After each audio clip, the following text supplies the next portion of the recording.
الحمد لله وحده والصلاة والسلام على رسوله من لا نبي بعده أما بعد فقد قال الله تبارك وتعالى في القرآن المجيد والفرقان الحميد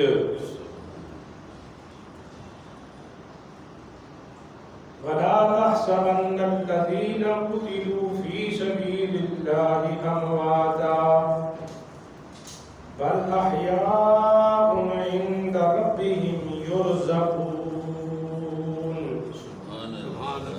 صدق الله وصدق رسوله النبي الكريم إن الله وملائكته يصلون على النبي يا أيها الذين آمنوا صلوا عليه وسلموا تسليما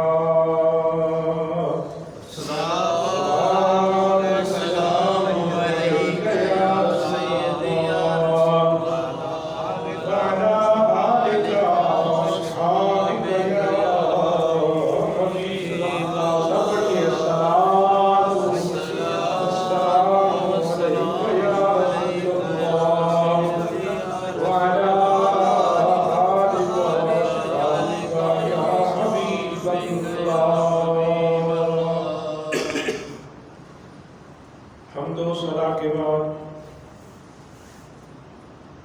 واجب الاحترام بزرگ و دوستوں، یہ مہینہ شوال المکرم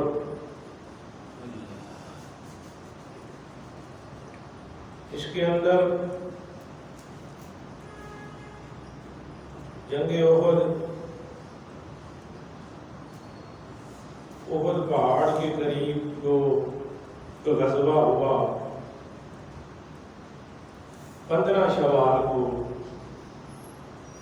یہ معرکہ پیش آیا، اور یہ ایک دن کی جنگ تھی، ایک دن کا غزوہ تھا۔ اس ایک دن کے غزوے میں قدم قدم پر ایسے اسباب رکھے گئے، ایسے سبق موجود ہیں جن اسباب سے قیامت تک امت کی رہنمائی اور ہدایت کا سامان موجود ہے۔ تو اسی حوالے سے پچھلے جمعے ہم نے سیدنا امیر حمزہ رضی اللہ تعالی عنہ کا ذکر کیا، اور یہ بات روایات میں موجود ہے۔ سونے پاک نبی فرماتے ہیں، جس نے میرے چاچے کو ایک بار سلام کیا، میرا چاچا قیامت تک اس پر سلامتی بھیجتا ہے، قیامت تک کے لیے سلامتی۔ تو میں نے آپ کو جہاں بات ختم ہوئی تھی وہ یہ تھی کہ اسلام لانے کی ریزن، وجہ مختلف صحابہ کی اسلام لانے کی مختلف وجوہ تھی۔ سیدنا امیر حمزہ تحفظ ناموس رسالت کے پہلے سپاہی بن کر اسلام قبول فرماتے ہیں۔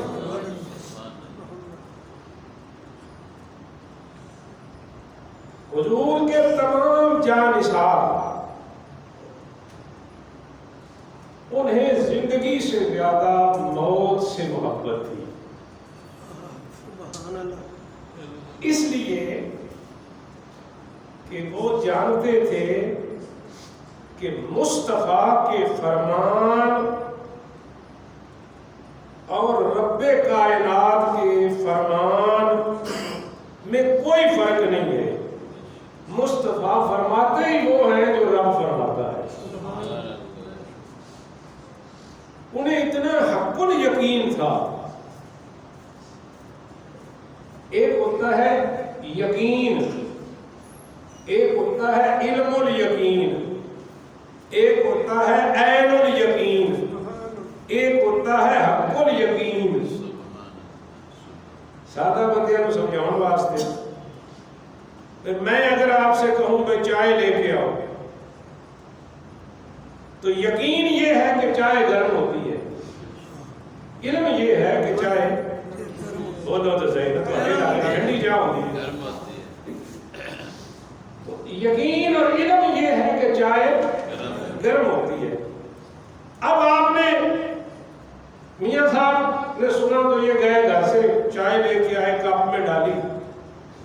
اب یقین میرا تھا کہ چائے گرم ہے، جب کپ میں ڈالی تو دھواں نکل رہا تھا، میں نے آنکھوں سے دیکھا، اسے کہتے ہیں عین الیقین۔ عین الیقین پہ دیکھ رہا ہوں، یقین ہے بھی گرم ہے۔ پہلے یقین تھا کہ چائے گرم ہوتی ہے، پھر عین الیقین ہے کہ یقیناً دھواں نکل رہا ہے، گرم ہے۔ جب میں نے اس کو پیا تو وہ واقعتاً گرم تھی، تو مجھے حق الیقین ہو گیا۔ یہ سمجھ آیا اس لیے ہے کہ صحابہ صرف یقین والے نہیں تھے، عین الیقین والے نہیں تھے، بلکہ حق الیقین والے تھے۔ تو انہیں یہ یقین تھا کہ مصطفیٰ نے جو فرمایا کہ شہید کے خون کا قطرہ بعد میں گرتا ہے، اللہ سے جنت کے مقام پہلے عطا فرماتا ہے۔ تو اس وجہ سے ان کو جنگ میں زندگی سے زیادہ موت سے پیار تھا۔ اور حضرات گرامی، احد شریف سرکار فرماتے ہیں یحبنا ونحبہ، یہ احد ہم سے پیار کرتا ہے، ہم اس سے پیار کرتے ہیں۔ تو اس مقام پہ غزوہ احد ہوا، اور یہاں ایک سے بڑھ کر ایک جانثار، ایک سے بڑھ کے ایک حضور کا سپاہی جانثار، انہوں نے مصطفیٰ کے سامنے اپنی جانیں پیش کی۔ مصطفیٰ کے سامنے بھئی ایک شہادت ہے، سنی ہے، حضور کی حدیث سنی ہے تو شہید ہوئے، ایک ہے کہ مصطفیٰ کے سامنے سرکار کے قدموں میں سر رکھتے ہوئے کہے خذت برب الکعبہ، خذت برب الکعبہ، رب کعبہ کی قسم میں کامیاب ہو گیا۔ تو حضور کے جتنے صحابہ ہیں یہ سب جانثار، لیکن احد میں جنہوں نے جانثاری پیش کی حضور کی آنکھوں کے سامنے، حضرات گرامی، آج کے خطبے میں صحابہ تو صحابہ، حضور کی جو صحابیات ہیں، جو خواتین ہیں، جو امت کی مائیں بہنیں اور بیٹیاں ہیں، غزوہ احد میں ان کا کیا کردار تھا؟ سبحان اللہ، ان کا کیا کردار تھا؟ اور یہ بہت کم بیان ہوتا ہے۔ غزوہ احد آج بھی 14 صدیاں بعد بھی جب احد پہاڑ میں جائیں نا اور شہدائے احد کو سلام کریں تو دل کے کانوں والے تو اپنے کانوں سے سنتے ہیں کہ وہاں سے جواب آتا ہے۔ سلام کریں تو جواب آتا ہے، اور سننے والے سنتے ہیں۔ اور تو میں کون ہوں اپنے پراؤں سب نے لکھا ہے۔ کوئی دیوبندی بھائی اگر بیٹھا ہو یا سن رہا ہو تو ان کے حکیم الامت مولانا اشرف علی تھانوی کتاب لکھی جمال الاولیاء، اس کے صفحہ نمبر 39 پہ یہ روایت موجود ہے کہ حضرت فاطمہ خزائیہ مدینہ منورہ میں رہتی تھی، رسول پاک کے چچا کی بارگاہ میں احد شریف گئی اور جایا کرتی تھی اور سلام کرتی تھی تو روضہ احد سے، روضہ امیر حمزہ سے جواب آیا کرتا تھا۔ اشرف علی تھانوی نے لکھا اور وہاں جا کے انہوں نے دعا کی، حضور میرے گھر دعا فرمائیں بیٹا ہو۔ تھانوی صاحب نے لکھا ہے جمال الاولیاء میں، اب بیٹے کون دیتا ہے؟ اللہ، بولو اللہ۔ لیکن تھانوی صاحب کہتے ہیں فاطمہ خزائیہ نے امیر حمزہ کی بارگاہ میں عرض کی، پہلے سلام کیا جواب آیا، پھر یہ عرض کی تو مزار حمزہ سے جواب آیا۔ اب یہ جواب آ سکتا ہے یا نہیں آ سکتا یہ ان سے پوچھو، میں نے تو کتاب کا حوالہ دیا، کتاب نہ ہو پھر بھی ہماری بات غلط، اس کے اندر لکھا نہ ہو پھر بھی ہماری بات بے وزن، اور اگر لکھا بھی ہے، کتاب بھی ہے، چھپی بھی ہے اور ہے بھی تھانوی صاحب کی، تو پھر مان جاؤ حقیقی مالک تو اللہ ہے، لیکن اللہ اپنے بندوں کو عطا کر دیتا ہے، وہ جو چاہتے ہیں اللہ ویسے ہی کر دیتا ہے۔ امیر حمزہ کے بارگاہ میں فاطمہ خزائیہ نے عرض کی، حضور میرے گھر اولاد نرینہ نہیں ہے، تو روضہ امیر حمزہ سے آواز آئی، فاطمہ جا اللہ تجھے بیٹا دے گا، اس کا نام میرے نام پہ رکھنا، اس کا نام میرے تھانوی اشرف علی تھانوی کا حوالہ دے رہا ہوں تاکہ سب کے دل میں بات یہ بیٹھ جائے کہ یہ صرف ہم یا رسول اللہ کہنے والوں کا عقیدہ نہیں ہے۔ تھانوی صاحب نے لکھا، کیا لکھا کہ روضہ امیر حمزہ سے آواز آئی، فاطمہ اس کا نام میرے نام پہ رکھنا، اور اگلا جملہ جو سن کے نہ بولے اس کی مرضی۔ تھانوی لکھتے ہیں پھر ایسا ہی ہوا، پھر ایسا ہی ہوا، اللہ نے ان کو شہزادہ دیا اور نام امیر حمزہ رکھا گیا۔ تو احد شریف میں مرد تو مرد، خواتین کا جو کردار ہے آپ کے سامنے رکھنا چاہتا ہوں تاکہ ہمیں پتہ چلے کہ ہمارے گھروں میں رول ماڈل ہم کسے بنائیں۔ آج بہت ضرورت ہے اس بات کی، آج بہت ضرورت ہے اس عمل کی۔ آج آپ میڈیا میں دیکھ رہے ہیں، ٹی وی پہ دیکھ رہے ہیں، اخباروں میں دیکھ رہے ہیں کہ ایک سوچ بن گئی میرا جسم میری مرضی، اور اب بلی تھیلے سے باہر آ گئی۔ وہ ملالہ جسے رول ماڈل بنایا تھا، اس نے کہا جی نکاح فارم کی ضرورت ہی نہیں، پارٹنر تو بغیر نکاح کے بھی رہ سکتا ہے۔ یعنی زناکاری سر عام انٹرویو آپ بڑھ رہے ہیں، میرا جسم میری مرضی۔ انہوں نے کہا جی نکاح کیا ہے، یہ فارم فل کرنے کیا ہے؟ بدبخت کو کوئی کہے کہ نکاح مصطفیٰ کی سنت ہے، اور سونا نبی فرماتا ہے جس کو میری سنت سے رغبت نہیں وہ مجھ سے نہیں ہے۔ فمن راغب عن سنتی فلیس منی، جس کو میری سنت سے رغبت نہیں ہے وہ ہم میں سے نہیں ہے۔ تو پتہ چلے کہ اس طرح کی سوچ رکھنے والوں کا مذہب کوئی اور ہے، ان کا عقیدہ کوئی اور ہے، ان کا نظریہ کچھ اور ہے، اور اسے ہم رول ماڈل بنا رہے ہیں۔ نہ اب میں تجھے بتاؤں، جنگ بدر میں صحابیہ کا کردار اپنی جگہ پہ ہے۔ آج احد شریف کے حوالے سے ہماری گفتگو چل رہی ہے۔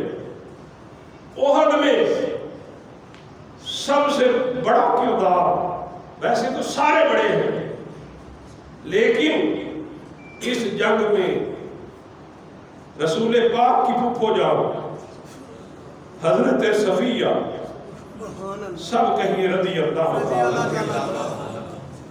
ان کا کردار جو ہے اور ان کے جملے قیامت تک کے لیے ہمارے لیے رول ماڈل ہے۔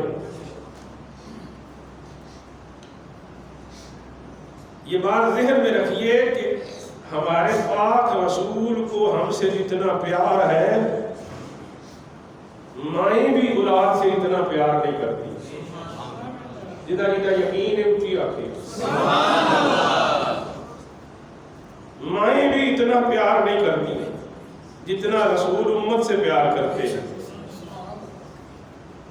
اور پھر اگر امتی کے ساتھ ساتھ رشتے بھی شامل ہو جائیں تو پھر کتنا پیار ہوگا. بھئی امتی تو ہے یہ نا، آقا کو تو ہر امتی سے ماں سے زیادہ پیار ہے.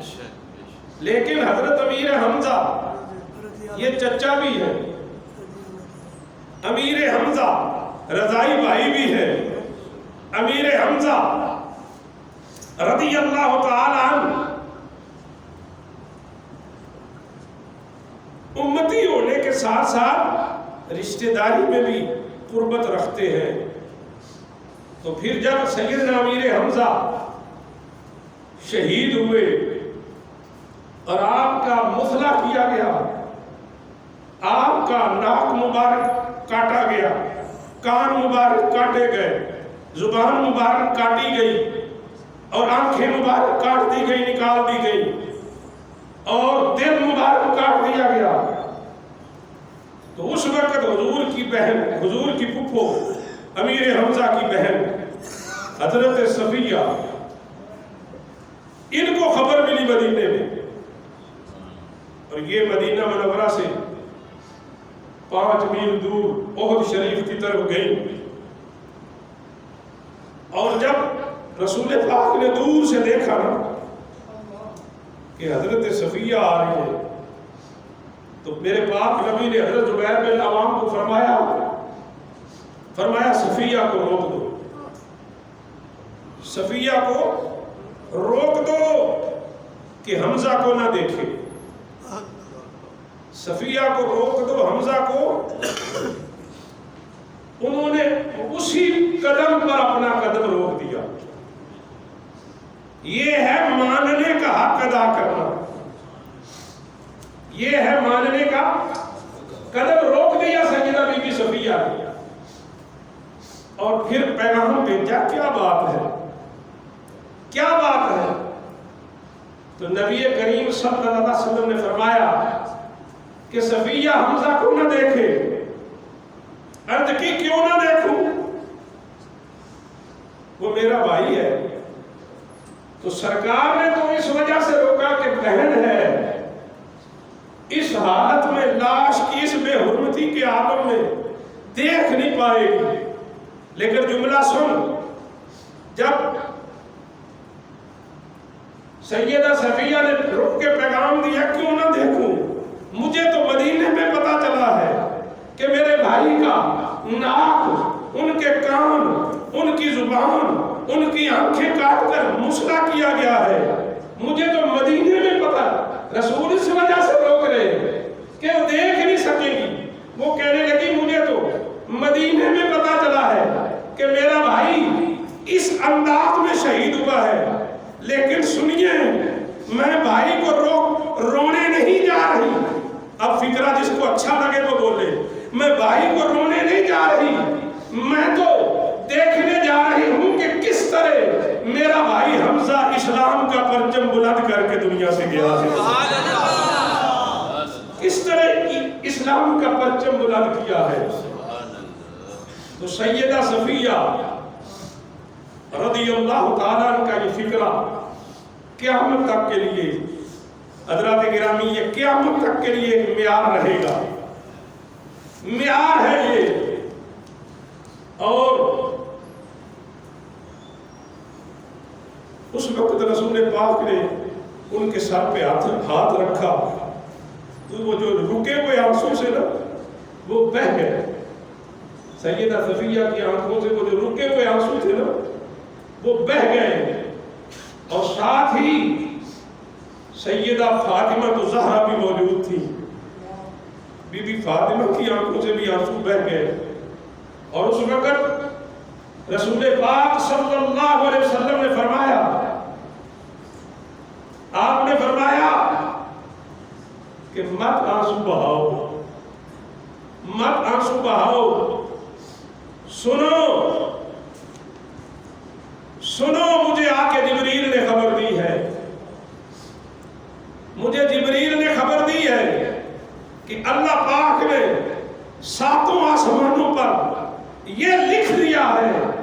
کہ حمزہ خدا کا بھی شیر ہے، مصطفیٰ کا بھی شیر ہے۔ تو سیدنا امیر حمزہ رضی اللہ تعالیٰ عنہ،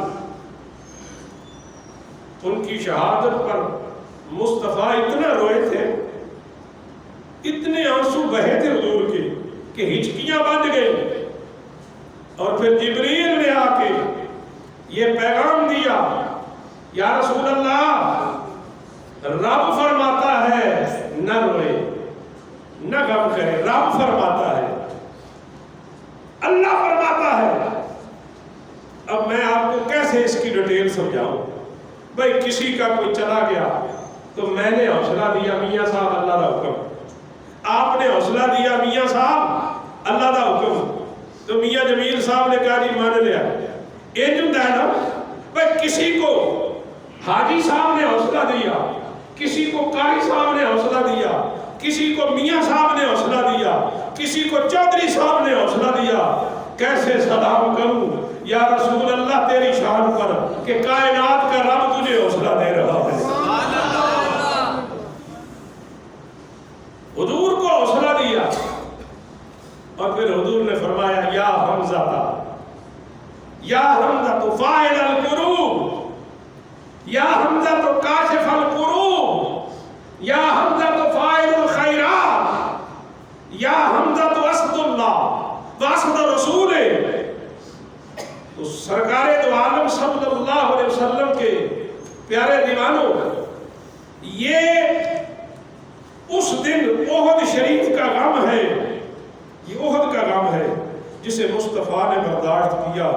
بتاؤ جب مصطفیٰ کی حالت یہ ہے، بہن صفیہ کو روک رہے ہیں، اتنے غمناک ہیں کہ رب تعالیٰ دل جوئی فرما رہا ہے، تو اس خاتون کا یہ کہنا کہ میں رونے نہیں جا رہی، میں تو بھائی کی قربانی کو سلام کرنے جا رہی ہوں، تو یہ رول ماڈل ہے۔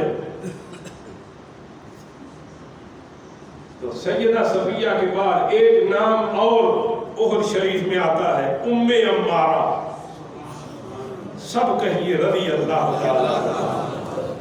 ام عمارہ، خدا کی قسم اس کی شان میں پورے جمعے کا خطبہ بھی ناکافی ہے، پوری کتابیں لکھی گئی ہیں سیدہ ام عمارہ کی۔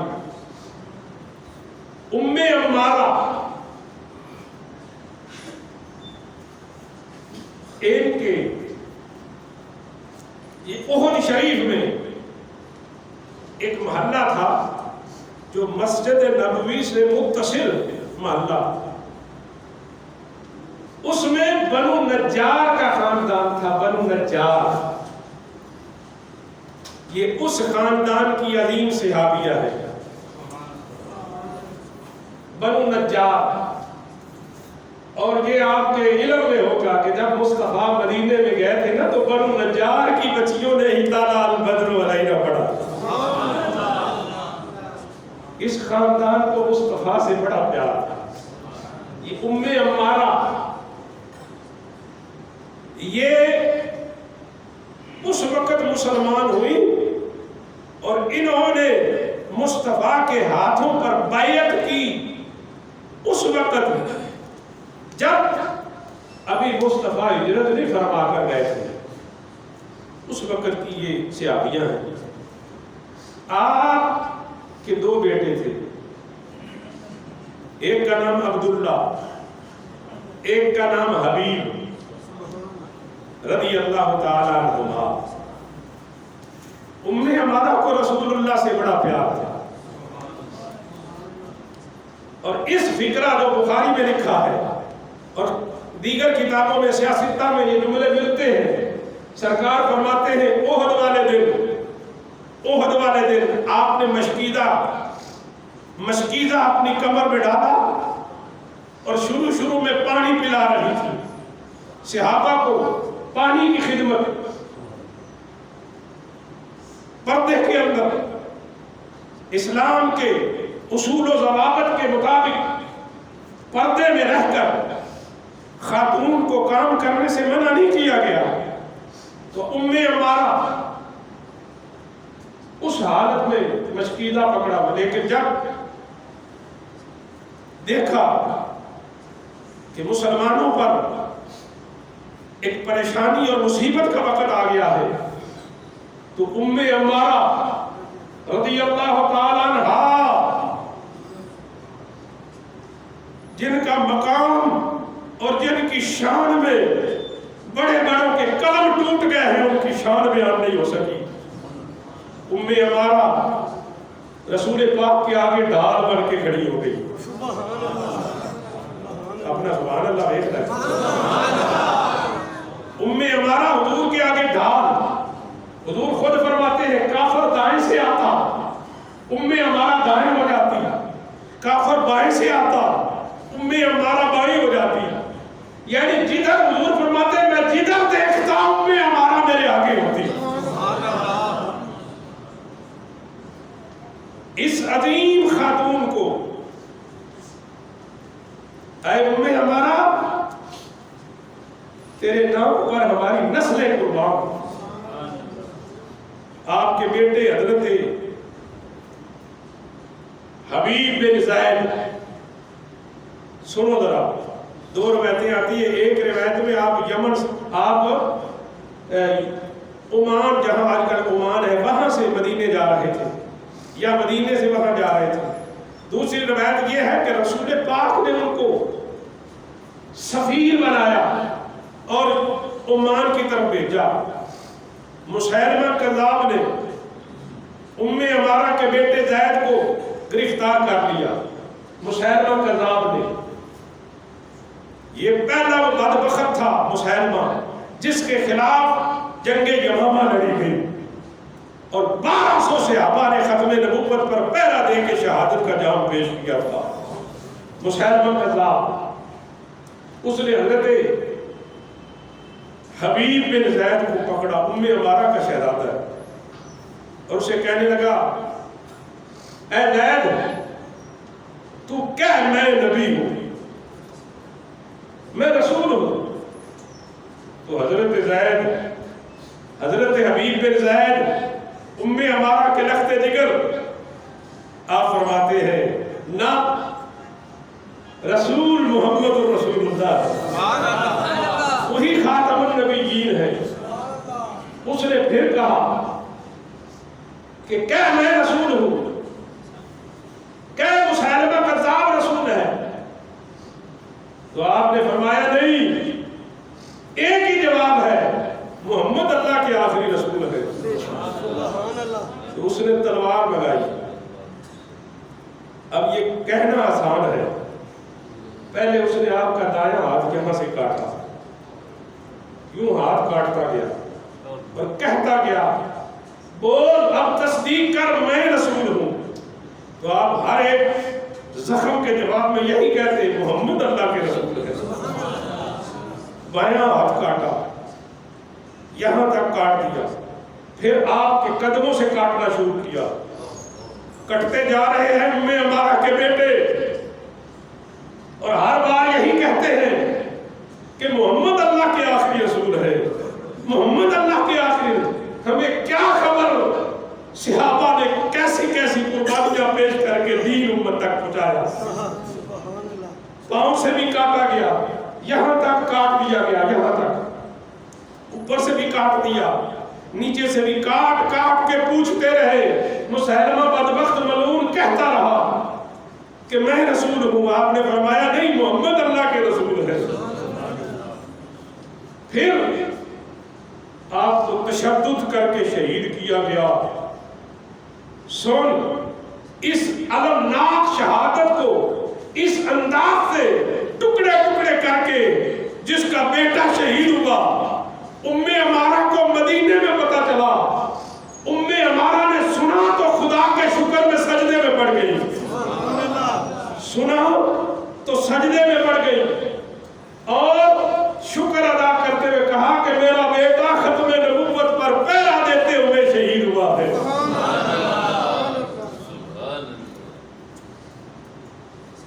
یہ ہے ام عمارہ بہت شریف میں۔ رسول فرماتے ہیں میں جدھر دیکھتا ہوں ام عمارہ کو دیکھتا ہوں۔ ابھی قربانی ختم نہیں ہوئی، دوسرا بیٹا عبداللہ، دوسرا بیٹا آپ کا، وہ اسے اپنے ساتھ لیا جب ابو بکر صدیق کے دور میں جنگ یمامہ لڑی گئی، ختم نبوت کے اسی بدبخت مسیلمہ کذاب کے خلاف جنگ یمامہ لڑی گئی، تو ام عمارہ کہتی ہیں میں بھی لشکر اسلام میں جاؤں، میں بھی جاؤں گی، اپنے دوسرے بیٹے عبداللہ کو ساتھ لیا اور پہنچی وہاں اسلام کے لشکر کے ساتھ۔ اب یہ وہ جنگ ہے جس جنگ میں اتنے صحابہ شہید ہوئے ہیں کہ اس سے پہلے یا اس سے بعد اتنے صحابہ کبھی نہیں شہید ہوئے۔ یہ وہ جنگ ہے۔ یہ کون سی جنگ ہے؟ یہ ختم نبوت کی جنگ ہے۔ یہ جھوٹے نبی کے خلاف صحابہ کے، آج کو ہمارے حکمران بدبخت کہتے ہیں کہ ختم نبوت کے منکر ہمارے بھائی ہیں، یہ قادیانی ہمارے بھائی ہیں۔ ختم نبوت کی سب سے پہلی جنگ صدیق اکبر کے دور میں 1200 صحابہ نے شام شہادت نوش کیا، 1200 صحابہ نے۔ اتنے صحابہ نہ کبھی پہلے شہید ہوئے نہ کبھی بعد میں شہید ہوئے۔ اس سے پیغام کیا دیا؟ پیغام یہ دیا کہ مسلمان تو سب کچھ برداشت کر سکتا ہے، اپنے نبی کی ناموس پر انگلی اٹھنی برداشت نہیں کر سکتا۔ نبی کے بعد کوئی دوسرا نبی